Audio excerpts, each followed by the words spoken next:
going back to fundamentals. This week has been very, very much like a normal, what you would expect. Guys amped up, ready to go, get back on the field Saturday night. So, a lot of excitement. Anticipate a great day today. The weather's been fantastic. It's going to be a great night for football Saturday night. I mean, you can't ask for much better than this. And I'm excited to see how our guys are going to respond and play. I guess Mark Stoops was kind of non-committal on the SEC call today about who he's going to start at quarterback. What are you guys anticipating there? Well, I mean, we're prepared for different scenarios. I mean, with where they've been this year at their quarterback situation, the injuries that they've had. Obviously, putting Lynn in there is going to add a whole new dynamic. Obviously, it's going to pull one of their best weapons at wide receiver into a quarterback where he's touching the ball every play. I anticipate him playing some quarterback. How much, I don't know, but and I think Sawyer's going to play as well. I think it'll be just a mix-up. I really do. I think it's whatever. If they get a hot hand, and they're probably going to stay with it, and if not, they'll probably go back and forth. But we're prepared. It's about how we play. And that's what I'm focused on more than anything. Is that a disadvantage, though, having to prepare for two quarterbacks instead of spending all your focus on one? Well, I mean, obviously you got to spend a little bit more.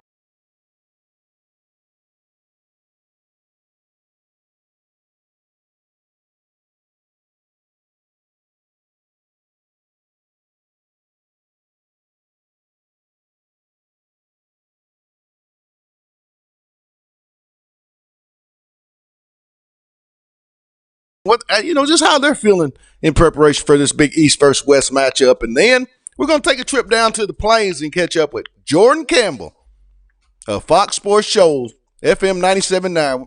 They're having an off weekend, but that's Arkansas's next opponent. So we thought we'd find out how things are going in the Plains prior to Auburn making their way to Fayetteville next week for 11 a.m. kickoff versus the Razorbacks. And then on to talk more Razorback with our buddy. We do it each and every Friday. Otis Kirk, Hallville.net. We'll get his takes, his keys, and then, yes, the SEC picks of the week by myself, Demetrius, and Otis. We got it for you. I'm telling you. But we're going to give you a little quick more audio. We got to go. It's time to get the A started. It's on the Hill with Pat Jenkins on KDSJ 479. Let's get it. His ability to run the football as a quarterback in high school, and a guy you can't go sleep on his passing game. The ball does get out of his hand, and I know he feels his natural position is a wide receiver, a return specialist. But in the same sense, he's got experience at quarterback, and we're going to have to be prepared for when he gets in there that it's not just an automatic run. You said on the SEC call today that talking to Barry and other guys on staff that maybe none of them had been to a game at Kentucky? Well, no, the Chief and those guys have played and obviously been up there multiple times. But just from an Arkansas standpoint, the last time that Arkansas has been up there, who had been on the staff or around, and Coach Allen has obviously, but not many. Coach, do you plan to travel KJ Jefferson? I do. Yeah, we're anticipating traveling. Is that just because he's a young quarterback, get him exposed to some of the road environments? Yeah, we try to travel all our quarterbacks if we can. If the numbers permit, we can only travel 70. So, we always like to get those guys as much experience as they can. You talked to Joe Craddock about playing there. He mentioned the other day he actually played. He almost beat him when he was in Middle Tennessee. Yeah, I mean he's talked about that and just the environment. So, we really hadn't talked a whole lot about it outside of know that he's played there. Doubtful. Very doubtful. Do you expect to travel 7 wide receivers? Welcome in. It's our Friday edition of On the Hill with Pat Jenkins Sports Talk Radio. It's the A edition of Pat Jenkins Sports Talk Radio, as we do each and every Friday. We get you ready for the ball game that'll be taking place in Lexington, Kentucky, as Arkansas travels to take on the Wildcats. And we want to bring on one of our good buddies that knows everything about Wildcat football. You've heard him most of the time. Kevin McGuffey of the Big Blue Nation. Kevin, welcome to the Hill, my man.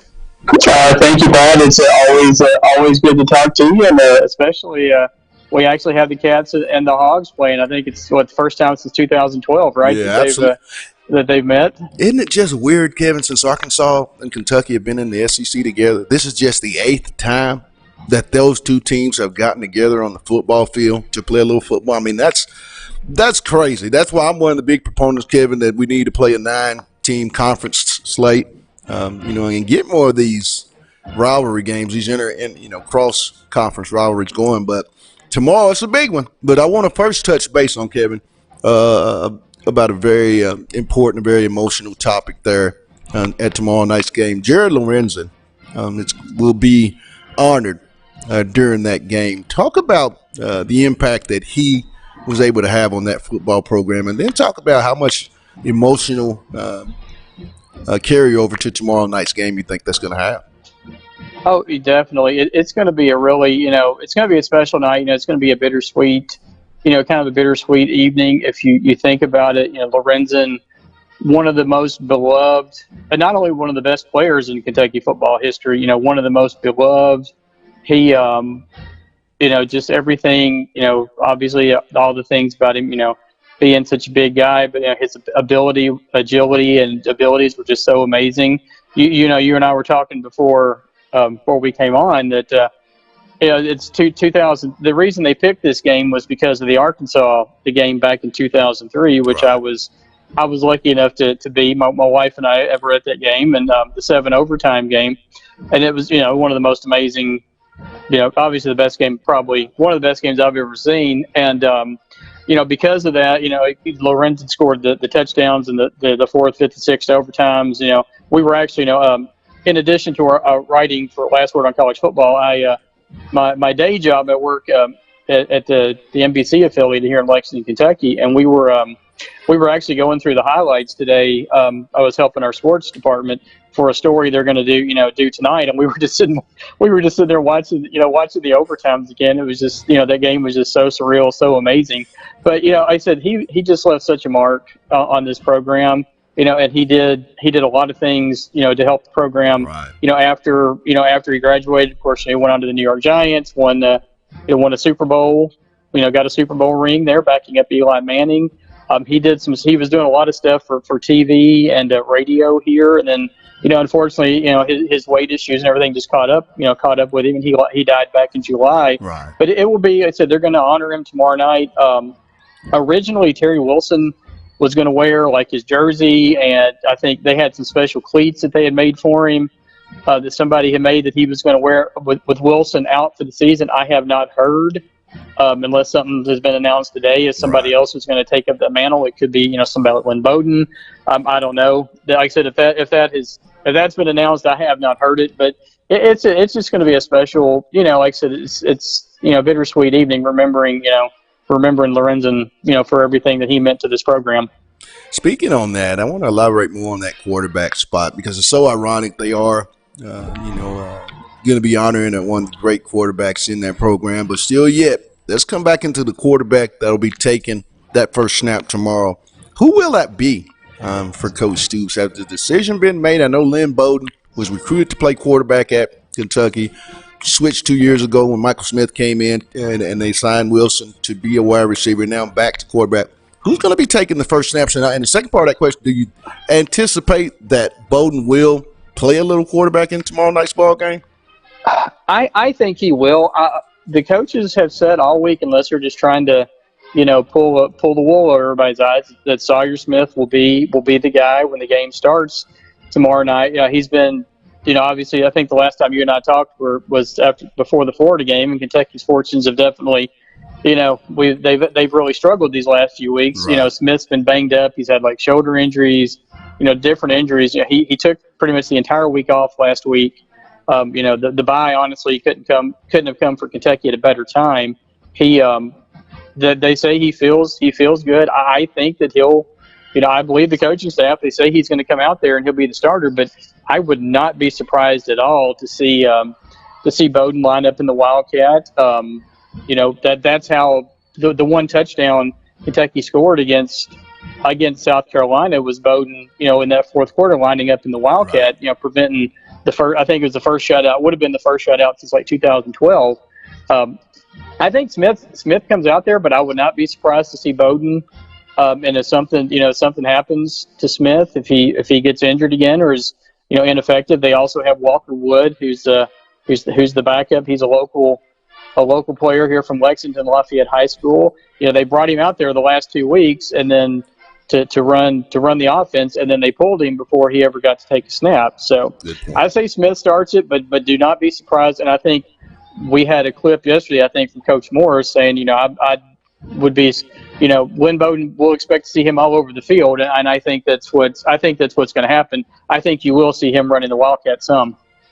When you look at this team and look at this ball game in particular, tomorrow at 6:30, in your opinion, Kevin, what's the most important matchup that this Kentucky football team has to win to give its best chance to get this East versus West victory at home tomorrow night? I think just as you could say this for any game, but I really think it's the battle up front. The last against Mississippi State and against South Carolina, Kentucky has been unable to run the football, and we all know with Coach Stoops, Eddie Gran, those guys, they really, really want to pound that running game, and they've really struggled, which has been a surprise to me because Kentucky's offensive line, you go back to the preseason, is ranked one of the tops, in the SEC, right. But for whatever reason, they've really struggled the last couple of weeks.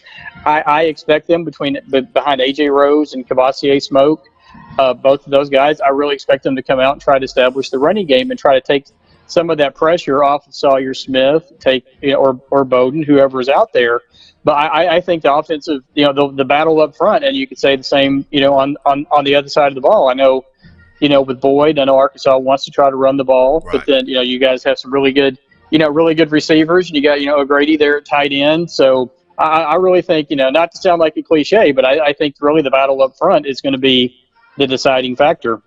Talking with Kevin McGuffey of the Big Blue Nation, and we got about a minute and a half left here on this segment, Kevin, and I want you first to give me your offensive player, also to your defensive player, and the final score in the ball game tomorrow night versus the Kentucky Wildcats and the Arkansas Razorbacks. All right. Well, my offensive player, probably not a big stretch, will be, I think, Lynn Bowden. He really, really needs to have a big game. Another guy to watch is Ahmad Wagner, another wide receiver. He's a former University of Iowa basketball player who played football in high school, who came to Kentucky. And he's, basically they just throw the ball up to him. He's about 6'5", 6'6", and he's, for a stretch there was like 19 plays. 18 of them was either a reception or a pass interference call. So he's another guy to watch out for tomorrow night. On defense, you could pick a number of guys. I'm going to say Cash Daniel. He's he's supposed to be the leader of the defense. I think he's had kind of a disappointing season, honestly, to this point. I think he'll rebound. I look for him to have a big game tomorrow night. So, and I know this won't make me very popular, but that's okay. I'll say Kentucky. The post I did for last word in college football, I said Kentucky 27-21. So I think it's going to be. I think it's going to be a close game. I think these two teams are pretty evenly matched. But I'll say, the home crowd with the honoring Lorenzen, all of that, I think pulls the Cats, helps the Cats pull away and get that much needed victory. We'll say 27-21. Well, Kevin, as always, love having you on. You enjoy the ball game, and I'm pretty sure I'll be reaching out to you to get a good update when all is said and done tomorrow night. But as always, my man, thanks for taking time out here on OTH. Thank you very much for having me, Pat. I always appreciate it. Always enjoy talking to you. All right, my man. That was Kevin McGuffey of the Big Blue Nation giving us the Kentucky Wildcat take on their big home game as they'll be hosting the University of Arkansas Razorbacks tomorrow night in a big East versus West SEC matchup. Kickoff 6:30 p.m. on the SEC Network. But we're going to step away, get back in the bus because we got to make it down to the Plains and see what's up with Auburn and how are they health-wise. It's about a week from tomorrow at 11 o'clock. They'll be making their way to Fayetteville, Arkansas to take on these same Arkansas Razorbacks. But we're about to talk with Jordan Campbell. He's up next. It's On the Hill with Pat Jenkins on KDSJ 479. Let's get it.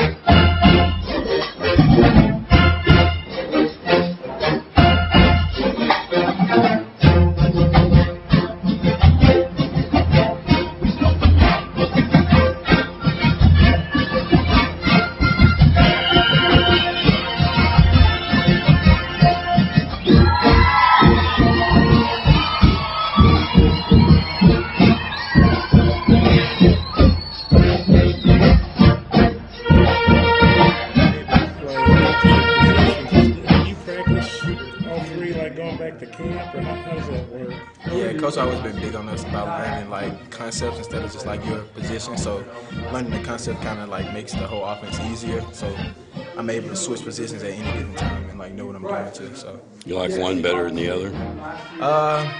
My favorite position is the slide, honestly, because that's where I started out.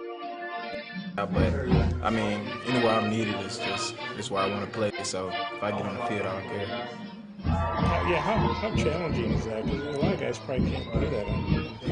I mean, you got to study. You definitely got to study to learn the concepts instead of just your position. But once you learn, like once you get the concepts, like the offense becomes easier overall. Like as far as your alignments and like your technique.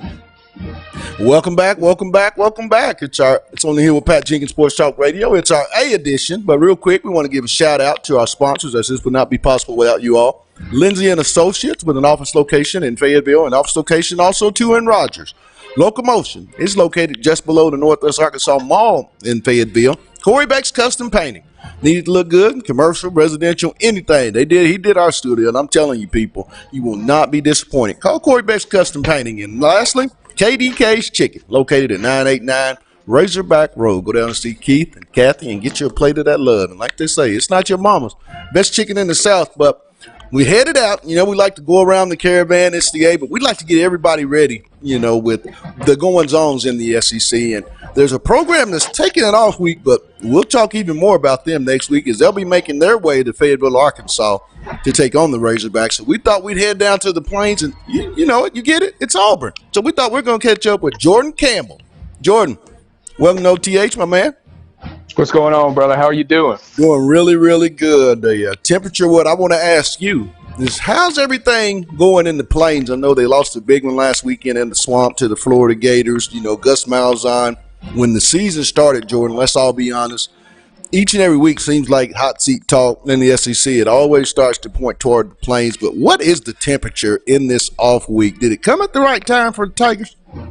Absolutely it did, man. When you take a look at what Auburn did, it was kind of a little bit of an unquestioned, or not an unquestioned, you kind of didn't know what you were going to get with the Auburn Tigers before the season began. We knew they were going to have a good defense. We knew that front seven was going to be solid. But with a freshman quarterback, you kind of didn't know how good this team was going to be. They get out to a hot start beating Oregon. They look like trailblazers there for a while, and then they run into, a buzzsaw with Dan Mullen's Florida Gators. The offense didn't look very good. Bo Nix looked like a freshman for the first time in a long time. I think this bye week could not have come at a better time because Auburn knows they've got to go back to the drawing board. They have to get a few things fixed, and they've got to use this week to develop Bo even further to, I guess you would say, keep him from looking like he did against Florida going forward. I mean, it's been a gauntlet. You guys have had a really tough schedule to this point, and it's going to get even tougher, Jordan, going forward. Yeah, absolutely. What are some of the question marks that Gus wants to get fixed before, next week and beyond starts to get into play?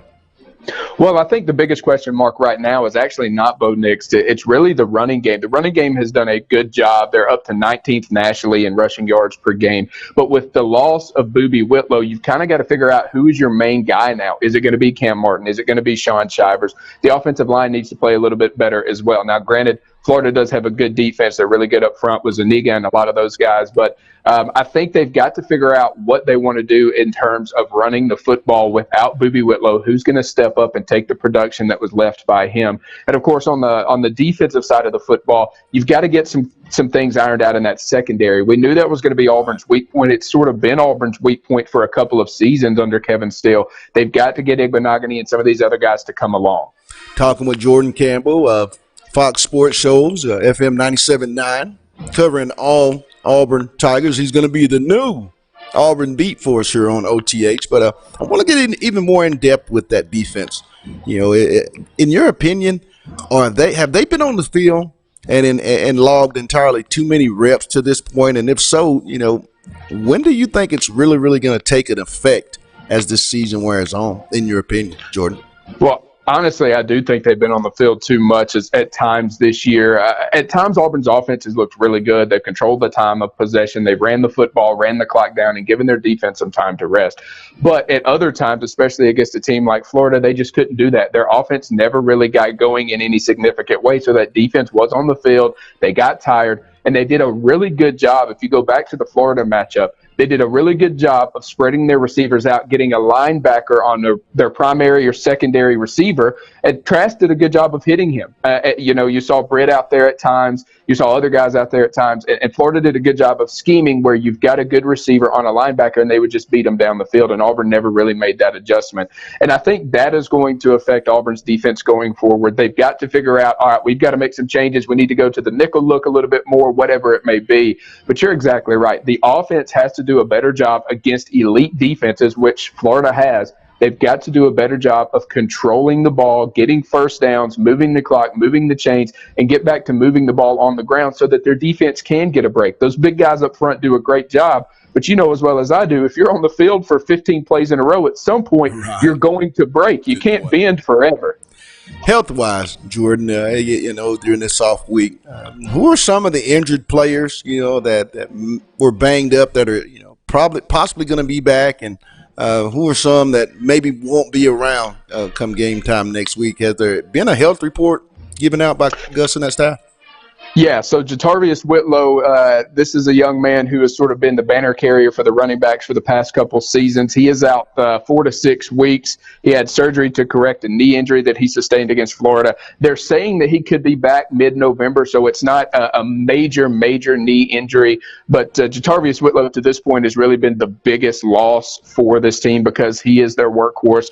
There are a couple other guys who were beat up and banged up. Austin Troxel, an offensive lineman, they were imagining to rotate in and get some playing time. He tore his ACL, so he's out for the season. Mark Anthony Richards is another guy. He's going to be out for an undetermined amount of time. He had some surgery on his leg. I would imagine we won't see him this year. If we do, it'll be very late. Bailey Sharp is an offensive lineman who could come back in late October, but I don't think he's going to be back for this Arkansas matchup coming up next weekend. And Javaris Johnson, a wide receiver, he's missed a couple games due to personal reasons, but we don't know when he's going to be back. He could be back against Arkansas next week, but you really don't know. So that's really the main guys there, the biggest loss being Jatarvius Whitlow. All in all, it's really just football bangs and bruises here and there that have got all. I mean, everybody's got those this time of year, but for the most part, finding the replacement for Boobie Whitlow is the big question mark right now. Talking with Jordan Campbell of Fox Sports Shows, FM 97.9. I want to talk about this upcoming Arkansas game because just a week past the Razorback game, you guys will be traveling down to Death Valley to take on LSU. How big is this game, Jordan, for the Auburn Tigers next week at 11 a.m. in Razorback Stadium? Is this a game that could be a trap game if you're the Auburn Tigers and you overlook Arkansas, looking ahead to that big one the following week versus LSU? Well, it absolutely could. When you take a look at this Arkansas team, they failed to Texas A&M, but it wasn't by much. 31-27 was the final score there. They also fell at Ole Miss earlier in the year, but I think that they've got a lot of things ironed out, a lot of things fixed. They've got Kentucky this weekend. It could be a trap game. Auburn's going to go in that game recognizing that they do still have to play a football game, despite Arkansas not being the national championship contender that we've seen from them, in the past. However, when you take a look at this Arkansas team, if you come out and you're already focusing on LSU, you will lose this game. No matter how talented or if a program's rebuilding or whatever it may be, you're still playing SEC football on the road. Anything can happen. I don't care how good you are. So Auburn's not going to take Arkansas lightly. I would expect Auburn to come into this game and have their head on straight, hopefully iron a few things out offensively and be able to move the ball and look like a Gus Malzahn offense that it's supposed to be. But again, if they are looking at LSU and not worrying about Arkansas, they'll go up to Fayetteville and come back with 2 losses in a row. Jordan, real quick, got about a minute and a half left, but to this point, now we're here in the off week. Give me your offensive player so far and your defensive player for the Auburn Tigers up to this point. Well, I think when you take a look at the offensive player, though Bo Nix did struggle against Florida, it has to be Bo Nix, and he's done a good job as a freshman. Seth Williams, the wide receiver, has been really good. He's sort of been his go-to, his bailout this year. So you got to look at Seth Williams. And, of course, with Auburn jumping up to 19th nationally in rushing yards per game, Boobie Whitlow has to be one of those guys. But if you told me just one guy to pick, it would have to be Bo Nix because he has looked so good at times. Defensively, there's not a question. It's got to be Derek Brown up front. I mean, this is a first-round NFL draft pick. He's a monster. He's going to get paid a lot of money to attack quarterbacks at the next level. And I'll tell you what, I would hate to be anybody calling the signals against this Auburn defensive front the rest of the way. Well, Jordan, love having you on. We'll most definitely make a date to talk next week and get everybody ready for the big matchup as the Auburn Tigers will be traveling, like you said, up here to the Hills to take on the Arkansas Razorbacks next weekend. But as always, man, look forward to having you on much, much more. But today, have a blessed weekend, and thanks for taking time out here on OTH, Jordan. Absolutely, brother. Appreciate the time, and we'll talk to you down the road. All right. That was Jordan Campbell of Fox Sports Shows, FM 97.9, giving us the 411 on the Auburn Tigers in the Plains. But we're going to step away, get us a real quick break, and then next up, it's our good buddy to talk Hogs. Otis Kirk of Hogville.net, and then you always know what the end of every Friday has. I'm going to win this week. Our SEC picks, Demetrius, myself, and Otis, we'll tell you how we think the SEC games are going to go. That's all coming up. It's On the Hill with Pat Jenkins, and it's the A on KDSJ 479. Let's get it.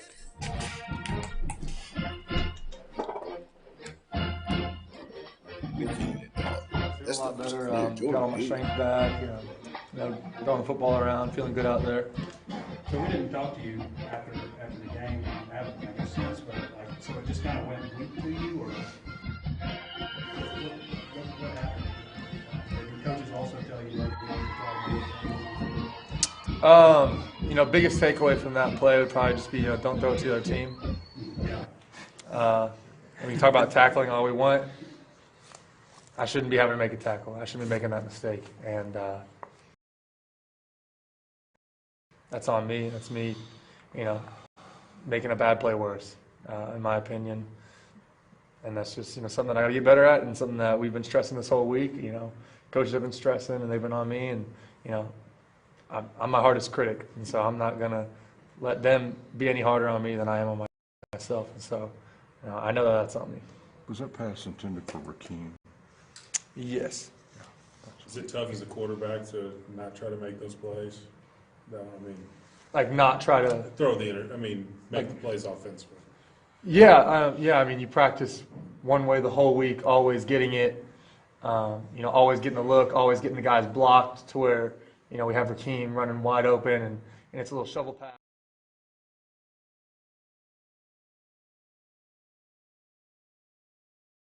Talk Bay Radio. It's our Friday edition. So if it's about that last segment of the week, you know who we're going to have, and we're talking Arkansas too. Otis Kirk of Hogville.net. Otis, talk to me, my man. Games and see if Arkansas can get this back on the winning track here this week. Watching practice this week, Otis, I get the sense, and last week during the open week, that this football team really felt confident for heading into this ball game based on the performance that they had put forth in that A&M game. Is that the same feeling that you've gotten heading into tomorrow night's kickoff at 6:30?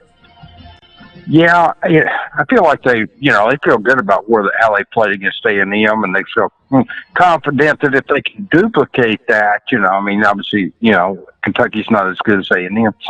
I think it's just a matter, though, of going out there and good things happen early so that here we go again, or doubting themselves you start seeing.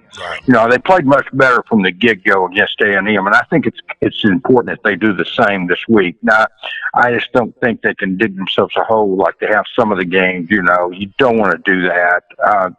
And so I think Arkansas will come out and try to take it to Kentucky very early tomorrow night. Earlier in the show, Otis, we had on Kevin McGuffey of the Big Blue Nation, as tomorrow night at the stadium they're going to honor Jared Lorenzen and do a lot of honorary things, which, is going to kind of be an emotional game already for the Kentucky Wildcats. When you look at this game, who needs this game more? Is it Coach Chad Morris and the Razorbacks, or is it, Kentucky and Mark Mark Stoops and that staff? In your opinion, who needs this one in the worst way? Well, they're both 2-3. And I think the expectations were higher from Kentucky coming off a 10-win season than they were for Arkansas. And the reason I'll say Kentucky maybe needs this, the reason I'll say Arkansas may need this game more than Kentucky, though, is I think Kentucky, I was looking at the schedules. They've got an easier schedule after this. Now, they've got Georgia. They've got some tough games. Right. But they've already played Florida. and they've still got Georgia, I think, next week. But they've got some easier games coming up. Arkansas, still got. We know who Arkansas still got left to play. You still got Auburn, Alabama, and LSU, and so I think Arkansas's got a tougher schedule ahead. So I think the winner of this game is, back on track to get to 6 wins in a bowl game. The loser, even if Arkansas wins, though, I mean, they've still got to do some work to get to 6 wins. And so with the 3 teams that I mentioned, they're still at play. So I'd say Arkansas probably needs to win more than Kentucky, although it is hard to lose at home. And if you're at home, you really need to win because it's tough to go on the road. And that's why maybe I would say Kentucky. But because of the schedules, I'll say Arkansas. Biggest matchup in this game, Kentucky versus Arkansas, in your opinion, to give Arkansas its best chance to win. Which matchup is that Arkansas has to absolutely win from the jump? I think if they can control Lynn Bowden, I think Arkansas – and he plays all over the field. But if they can control him, not let him just have a record-setting day or something. I mean, I think Arkansas's got a good chance of winning. I think they've got to keep the quarterback under control, be it Lynn or be it, one of the other guys. It's the Smith kid. I think his name is Smith. So I mean, they've got to do that, and then just. But the offensive line, too, has got to protect Nick, being whoever's in there at quarterback. I know Nick's starting, but give the quarterback time and then open some holes for running games. So the offensive line against their defensive line, but that's a key every week is for Arkansas's offensive line to try to win that battle with the other team's defensive line. Well, Otis, you know what time it's about to get as we'll get everything fired up. And I'm telling you guys and telling you listeners, it's been rough, but I'm going to win this week. I'm telling you, I'm like the SEC. It just means more. So we got all these games going on. And I'm just going to let, when Demetrius gives me the thumbs up, we ready to rock and roll? Well, let's get it. The very first game we're going to look on, we're going to Ole Miss. We're going to go to Vanderbilt, and we're going to do the UNLV Rebels and the Vandy Commodores. Otis? Well, I'm going with Vandy. UNLV is not very good. They're both 1-4, if I'm not mistaken. Right. But Vandy's played a much tougher schedule. Right. So I'll go with Vandy in this game. They'll get the win here. Dimitri? Yeah, I'm definitely gonna go with Vandy. I'm a big Mason guy, so I've been on their bandwagon all year. So I think they can squeeze one out. Yeah, I'm going with Vandy as well. Next, Tennessee is hosting the Mississippi State Bulldogs. Otis? I'll go with Mississippi State, but a Tennessee win wouldn't surprise me. I'm not as sold on Mississippi State as a lot of people are, but I will go with them in this game, but we'll see. Demetrius? Tennessee or Mississippi State? Where you going? I'm gonna go Mississippi State. Okay. I'm gonna be the black sheep in this, and I'll go with the. I'm going Mississippi State. I'm gonna stay in the West. We're gonna take Mississippi State. Next up, Missouri takes on the Ole Miss Rebels. Otis? Missouri. They keep playing at home. It's like they got something on the SEC office to let them play all their games at home this year, man. I mean, they've got a lot of road games. They've only lost once, and that was the only time they played outside of Columbia. So wow. I think Missouri wins this one, though. I don't think Missouri's that good. I'm sorry. I don't think Ole Miss is that good either. All right. Demetrius? I'm definitely going Missouri. I just think that offense is starting to get more and more potent. I'm like Otis, MIZZ or you. They hadn't left the building, so I don't think they're going to take another L, so I'm going to go with Missouri. Next up, let's go. We can go all over the place. Let's go South Carolina and the Georgia Bulldogs. Otis?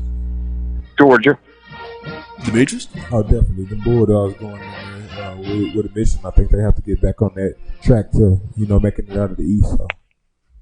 Too much Jake Fromm, too much Bulldogs. I'm taking the Georgia Bulldogs in that one. Next ball game, let's go and let's get the LSU Tigers will be hosting in Death Valley a top 10 matchup against the Florida Gators. Otis? Well, Florida. I missed last week. I had Auburn beating Florida. I can't go with Florida though. I'm going with LSU. I tell you what, LSU's a really good team. As long as their quarterback stays healthy, they got a chance to beat anybody, and that includes Alabama. I mean, but I think they'll beat Florida. Real quick, do we even need Otis ask Demetrius which way he's going? I mean, I think we already know when LSU comes up. I mean, don't we already know? You already know them Bayou Bengals, baby. Look at you.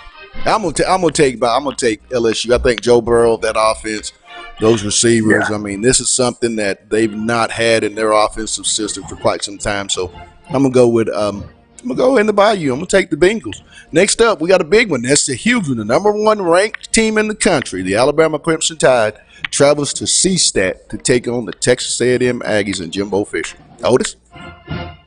I'm going with Alabama. Auburn went to College Station and won. I'm telling you, the pressure, not that they're going to fire Jimbo, but I don't think they hired him to be 7-5, and he's looking at some tough games coming up, right. And this is as tough as it gets right here, and he's already lost at home once. Demetrius? He's going to lose again. A&M Alabama. Who we got? Roll Tide. I didn't see enough from A&M that assures me they're the ranked team that they should be. I'm going to agree with what we had. Jeff Tarpley, we had on Gig'em 247 Sports. He, talked about the underachievement. I'm going to agree. I'm going to go with Roll Tide because I just don't think A&M has played up to that standard.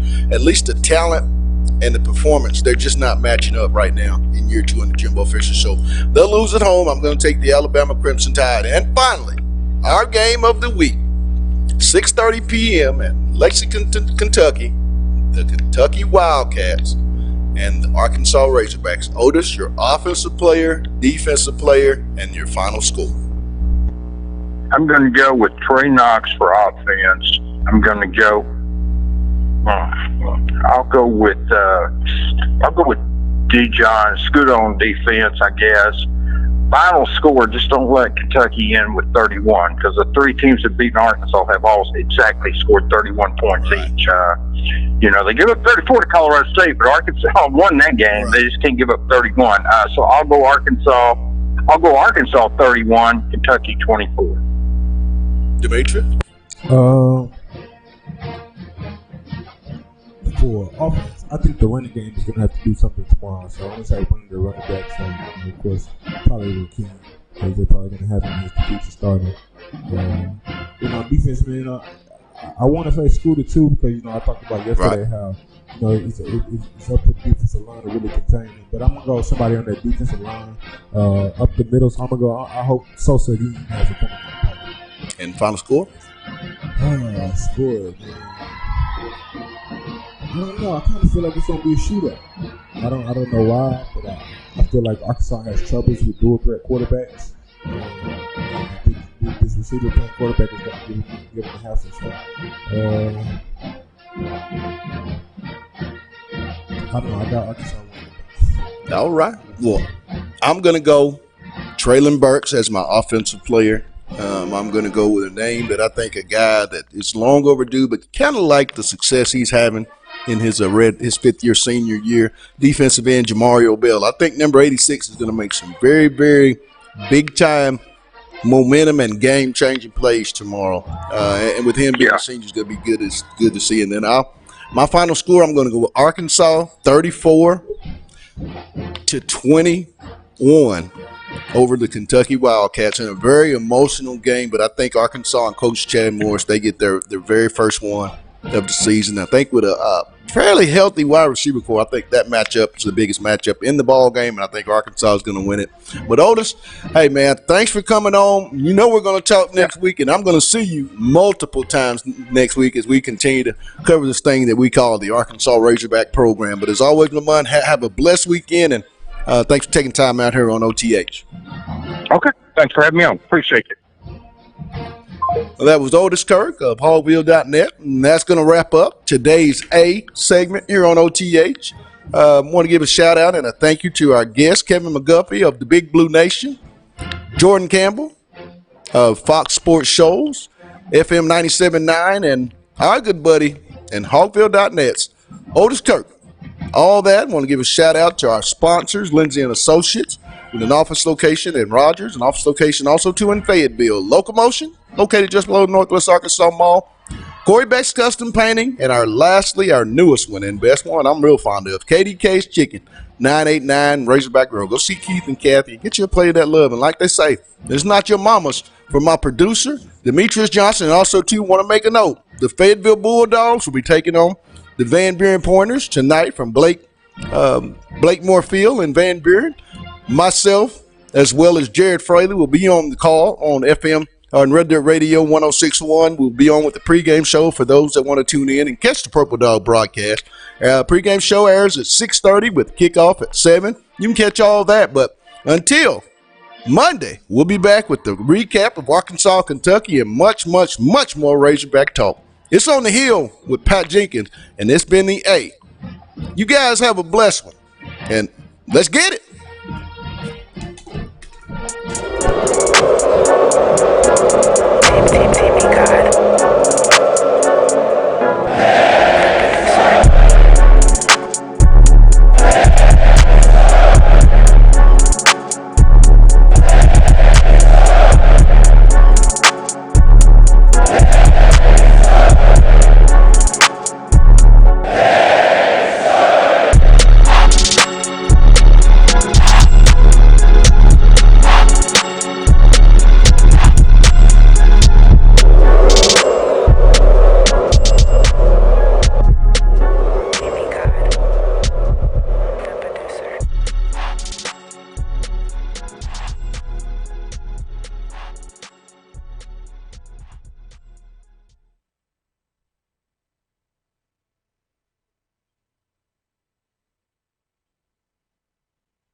I'm gonna be done. So I'm gonna be Oh, done. that was pound cake beat up. What's the